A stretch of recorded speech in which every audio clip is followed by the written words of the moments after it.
Welcome back, my dreadful family. Tonight's story isn't just scary and it's personal. Because this time the monster wasn't hiding under the bed. It was sitting right across from me, at work. I never used to believe in bad luck.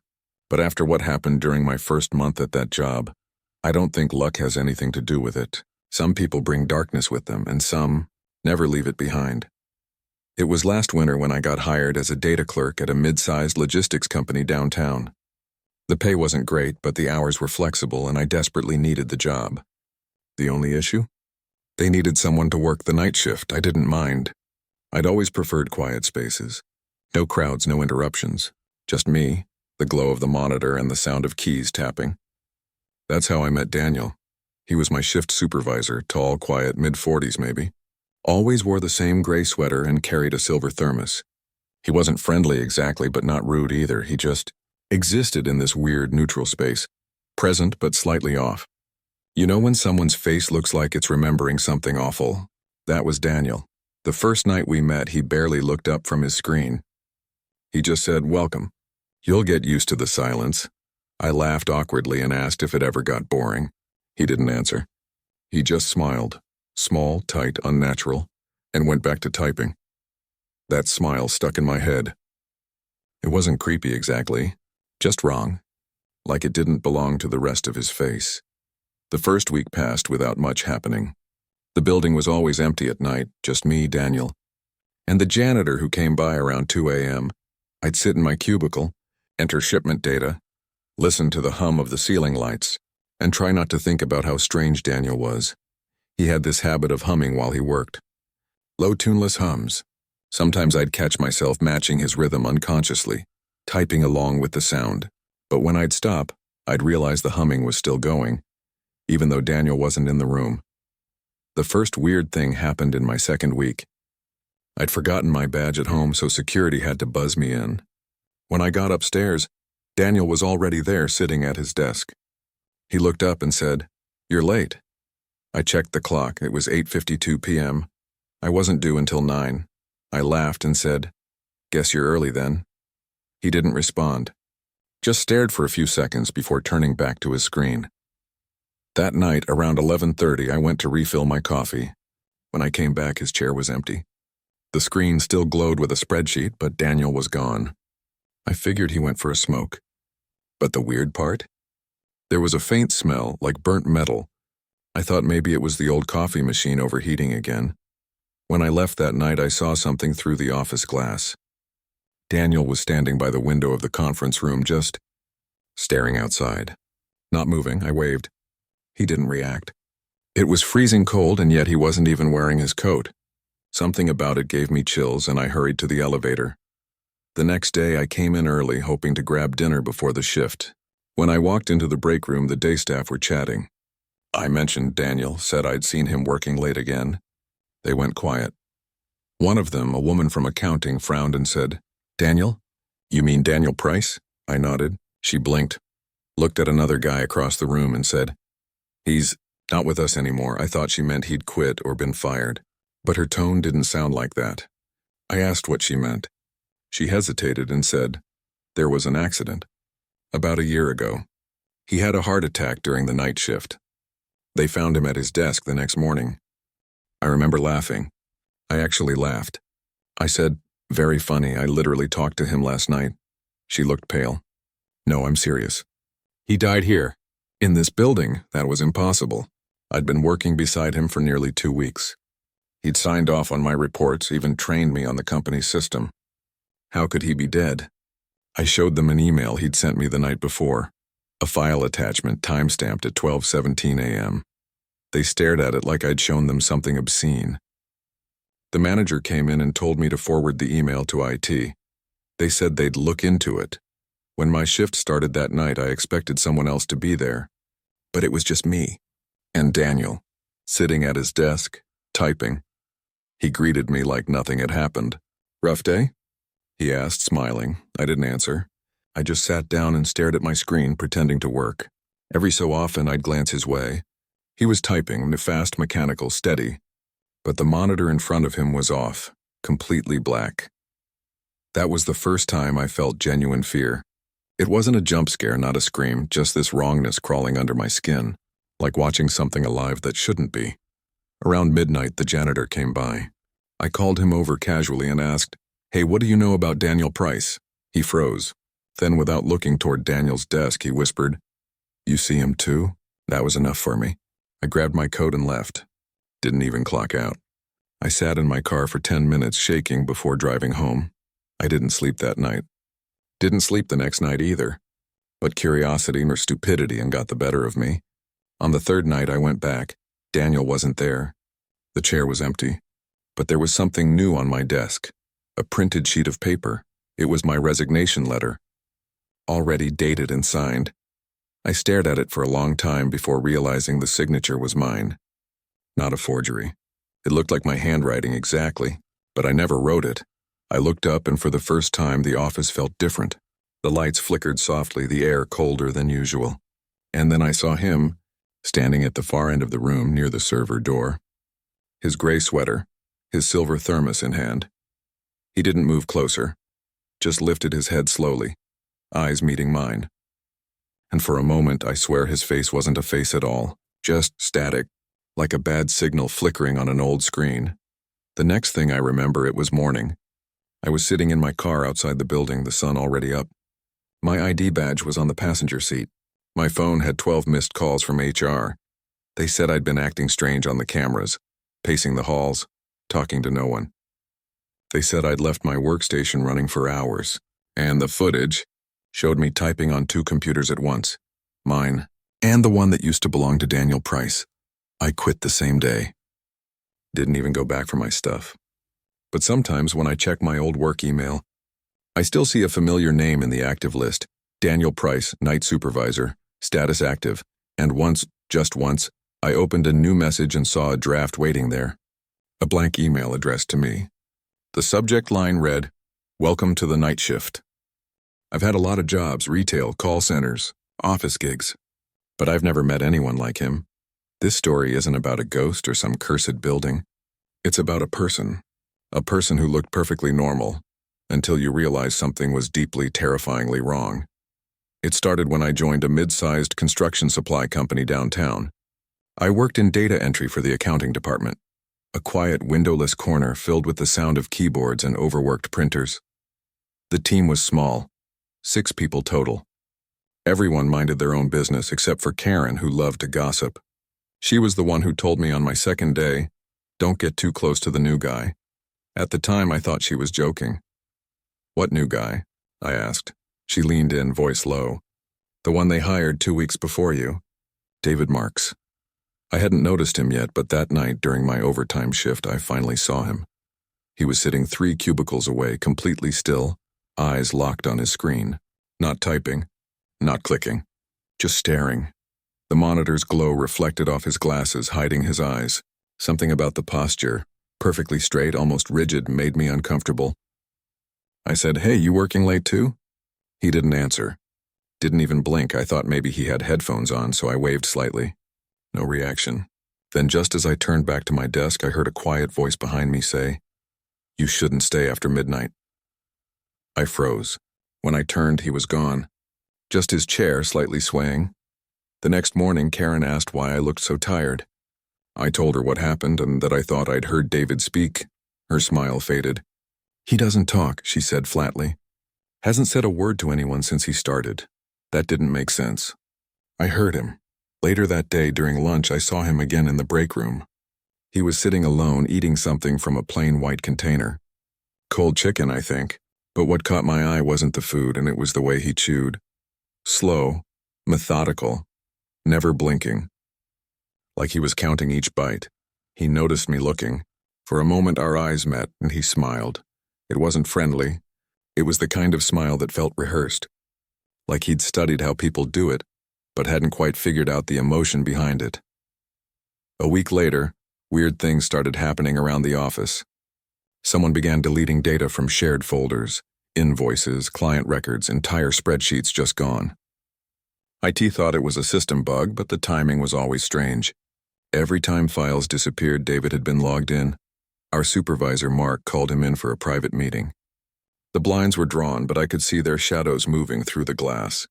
At one point, Mark stood up and then suddenly froze. Then the lights flickered.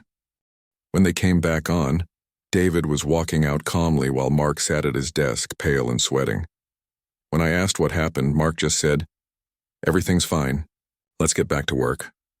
But the next morning, Mark didn't show up. HR said he called in sick. Then a few days later, they said he'd quit. No one ever saw him again.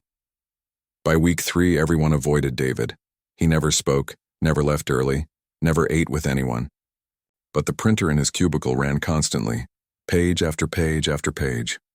One night I stayed late again to finish a report. The office was empty except for me and David. Around 11:45 p.m. I heard the printer start up again. I figured he was printing invoices, but after 5 minutes it didn't stop. Curiosity got the better of me. I walked over to his desk. He wasn't there. The printer was still churning out paper, but the pages were blank. Dozens of them. I lifted one up. There were faint marks on it, like impressions from something written on another sheet before it. I tilted the page under the light. Words began to appear. "Don't stay after midnight," I froze. The words were carved into the paper as if pressed by a pen with no ink. Then I heard it, the sound of breathing behind me. Slow, heavy, too close. I turned. David was standing there, inches away, staring down at me. He whispered, barely audible, "You shouldn't read what isn't yours." I dropped the paper and stumbled back. His face was blank, but his eyes, they looked wrong. Not angry, not human, just empty. I grabbed my things and ran. I tried to quit the next morning. Told HR I didn't feel safe working nights anymore. They said they understood. But when I came back to clean out my desk, something was off. All of my things, my water bottle, my notepad, even my phone charger, were gone. In their place was a single sheet of paper. It had my resignation letter printed on it. Same font, same format. But I hadn't written one. The signature at the bottom was mine. That night, I got a call from an unknown number. When I answered, there was silence. Then a faint, distorted voice said, "You shouldn't stay after midnight." The line went dead. The next day, I went to the police. They said there was no record of any employee named David Marks working at my company. No tax ID, no address, no employment record at all. I showed them his desk, his files, his login credentials. Everything existed except him. It was like someone had erased him completely. 2 weeks later, I started a new job at a smaller firm. Day shift this time, normal hours, normal people. I thought it was over. Until one morning, I checked my email. There was a message from a new hire assigned to my team. Name, David Marks. The email said, "Looking forward to working nights with you." I used to believe that people who won Employee of the Month actually deserved it. That it meant something, hard work, dedication, reliability. But after what happened at my last job, I can't see that phrase without feeling sick. Because the man who held that title in my department wasn't human anymore. It was 2 years ago. I had just started working at a distribution warehouse. The pay was good, the hours long, and the air always smelled faintly of metal and dust. The night shift crew was small, 7 of us total, and most of the work involved scanning inventory and logging shipments. Everything ran smoothly. Until he showed up. His name was Alex Carter, tall, lean, probably mid-30s. He joined the same week I did, though he'd apparently worked there before. Everyone liked him. He was polite, efficient, never complained. Always early, never left a mess. Management adored him. After his first month back, they made him Employee of the Month. Big photo on the bulletin board, name in bold red letters. Everyone clapped. Except me. Something about him bothered me. Maybe it was how quiet he was, or how his smile never reached his eyes. My first strange encounter with Alex happened one night near the loading dock. We were sorting packages when the power flickered. For a split second, everything went black. Then emergency lights kicked in, glowing red. When I looked up, Alex wasn't where he'd been. He was suddenly standing right behind me. No footsteps, no sound. Just there. He leaned close and said quietly, "You shouldn't stop working when the lights go out." Then he walked away like nothing happened. After that, I started noticing things. Little things that didn't make sense. Alex never seemed to clock out. No matter what time I arrived or left, his car was already in the lot. A beat-up white sedan with no license plate. And during shift changes, while everyone else chatted or stretched, Alex would just stand in the corner of the break room, facing the vending machine. Not using it. Not eating, just watching it. One night I forgot my lunch and went to the vending machine around 2 a.m. He was there again, standing perfectly still, eyes on the glass. I cleared my throat. He turned slowly, smiled, and said, "They never restock the good stuff." I glanced at the display and every slot was empty, even the ones that were full earlier. I laughed nervously and backed out of the room. Later that week, the warehouse manager, Phil, told us about a strange issue. Someone had been deleting entire shipping logs. Whole entries vanished overnight. IT said the user activity was traced to Alex's account. But when Phil asked him, Alex just smiled and said, "I didn't delete anything. Maybe the system did." They suspended his access for investigation, but the next day new entries appeared in the system. Entries logged under his name again. At times when he wasn't even working. Around that time, rumors started spreading. Karen from packaging claimed she'd seen Alex walking between aisles after his shift, even though she'd watched him leave half an hour earlier. Jake from inventory said he once heard his name whispered over the PA system when no one was in the control room. The manager brushed it all off as paranoia, until the night the cameras caught something. Phil called a mandatory meeting the next morning. We all gathered in the break room while he set up the security footage on a laptop. The timestamp showed 3:17 a.m., long after we'd all gone home. In the grainy footage, the loading dock was empty. Then Alex walked into frame. No sound, no light, just him. He stood in the middle of the floor, facing the camera, for almost 10 minutes. Then, without moving his lips, the microphone picked up a faint voice. "We never stop working." Phil paused the video, visibly shaken. He said he'd contact corporate about it. That night, he didn't show up. The next day, Alex was back, smiling, holding a new badge, supervisor access. I asked how he got promoted so fast. He just said, "Hard work pays off." I tried to ignore it, but I couldn't. Because that same night, I saw something that made me question everything. It was around 1 a.m. I was doing inventory checks when I noticed movement near the storage racks. Alex was there, standing over one of the boxes. Except there was another Alex behind him. Same clothes, same face, both perfectly still. I blinked and one of them was gone. I ran. When I came back with another worker, the aisle was empty. But there were footprints, long dark streaks like oil, leading away from the box. Inside the box was a stack of time cards, all blank except for one name written over and over, Alex Carter. The next morning, the company announced Alex as Employee of the Month.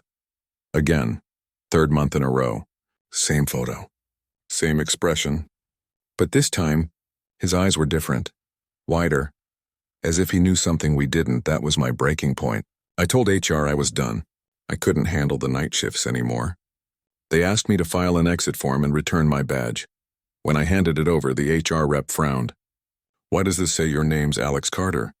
I laughed nervously, thinking it was a mistake. But when she turned the badge toward me and it was my face, my photo, my name, under it in tiny red letters, Employee of the Month. I don't remember leaving the building that day. Just flashes, cold air, my car keys, the hum of the warehouse lights. When I woke up the next morning, there was an email in my inbox. From noreplycompanymail.com. Subject, "Congratulations, Alex Carter Body. Your dedication is eternal. Welcome to the team. Sometimes I dream I'm back there, standing in front of that vending machine. The reflection in the glass looks like me, but it smiles before I do. And every time I wake up, I find a new time card on my desk. Same name, same handwriting. Alex Carter." I don't talk about that job anymore. People think I quit because of stress, and maybe I did.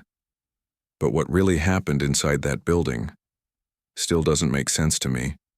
It started when I joined a large insurance firm downtown. A soulless tower of glass and steel, 22 floors high, humming with fluorescent light. I worked on the 17th floor. Data processing, nothing exciting. Rows of cubicles, the soft clatter of keyboards, and that faint smell of burnt coffee that never went away. They gave me a cubicle by the window. The view was incredible. The whole city stretched out below, tiny lights flickering like stars. I remember thinking, maybe this won't be so bad. I was wrong. The first day, everything felt normal. New ID badge, HR orientation, awkward introductions. But by my second night shift, I noticed something strange. Across from my cubicle was an empty desk. No nameplate, no belongings, just a single monitor, always turned off, except sometimes I'd see it flicker, just once or twice a night, like static, quick, sharp, like a pulse. A week later, I asked about it. My supervisor, Melissa, said, "Oh, that's where Evan used to sit." "Used to?" I asked. She hesitated, then said, "He left suddenly last year. No one's touched his station since." I nodded. But that night when I passed the desk, I noticed something new. A coffee mug. Plain white, half full, still warm. Someone had been there. I told myself Melissa probably forgot. Maybe a temp worker. Still, it made me uneasy. The next few nights, things got worse. I started hearing typing, coming from Evan's desk. Slow, deliberate keystrokes. I'd look over, and the chair would be empty, but the monitor would be on. A black screen with a blinking cursor. One night, curiosity won. I stepped closer. The air felt colder there, sharp, metallic, like breathing inside a freezer. On the screen were words, being typed slowly. "You're sitting at my desk." I froze. The cursor blinked once, twice, and the text vanished, erased line by line. When I backed away, my own monitor lit up behind me. A message notification from unknown. "Don't stay late." The next morning, I asked Melissa again about Evan. She sighed, rubbed her temples, and said quietly, "He was a quiet guy. Worked nights, mostly alone. One morning, they found his workstation running. But he wasn't there." "What do you mean?" She hesitated. No one saw him leave. Security cameras glitched that night. They searched the building, nothing. She looked at me, her eyes heavy. "Please don't bring this up to others. The company doesn't like to talk about it." That night I went in early. The office was dim, half lit by the dying sun. I walked past Evan's desks and froze. The monitor was on again, and someone was sitting there, a man in a dark shirt, head tilted slightly toward the glow of the screen. I couldn't see his face, but he was typing, like slow, rhythmic, like before. I stepped closer. "Hey, are you new?" He didn't answer. Didn't even flinch. I stopped right behind him and reached out, and the chair spun, empty, completely empty. But the monitor still flickered with light, text appearing on its own. "Don't touch my things." I shut the monitor off. It powered back on by itself. That night I didn't get much work done. Every sound made me jump. The hum of the AC, the printer, the faint echo of typing that never seemed to stop. I even checked with security downstairs, asked if anyone else was on my floor. The guard checked the logs. "Nope, just you." When I came back, a sticky note was on my desk. Neat handwriting. "Don't sit by the window." 2 nights later, Melissa didn't show up. They said she called in sick. I was alone on the floor again. Halfway through my shift, I glanced up and saw something move in the window reflection. A figure behind me. Standing by Evan's desk, I turned, nothing. But my heart wouldn't slow down. I looked back at the glass, and there it was again. A faint, pale reflection of a man sitting at that desk typing. Even though the chair was empty, I grabbed my phone, tried to record it, but in the video there was nothing. Just me and the window. But if I watched in real time, I could see him. Only in reflections. A few days later, the company announced a system upgrade. New workstations, new IDs. I volunteered for the day shift. But when I logged in the next morning, my credentials failed. IT checked and said my name had been transferred to the night shift roster. Assigned workstation Evan Desk 42 window side. I told them there must be a mistake. They said the system didn't make mistakes. That night, my badge unlocked the building automatically, even though no one scheduled me. My login worked perfectly, only at 9:01 p.m., and when I sat down at my cubicle, my computer booted to a black screen. A cursor blinked. Then words appeared. "You're back." I slammed the power button. Nothing happened. The screen stayed on. "You shouldn't have left." I stood up to run, but the window caught my eye. In the glass, I saw myself sitting back down. My reflection, typing calmly, smiling faintly. Except I was standing. Then the real screen changed again. A new line appeared. Now you're mine. The next morning, security found my badge in the hallway. My cubicle light was still on, but the cameras glitched again. They said it looked like someone sitting at the desk, but no face could be seen. Melissa quit the following week. She told people she couldn't stand working nights anymore. But before she left, she sent me one final email. If you ever see a job posting for data entry, 17th floor, night shift, don't apply. That was 3 months ago. I work from home now. But sometimes my monitor flickers around midnight, and for a split second, I see an open document appear. No title, just a blinking cursor, and 2 words being typed slowly, still here.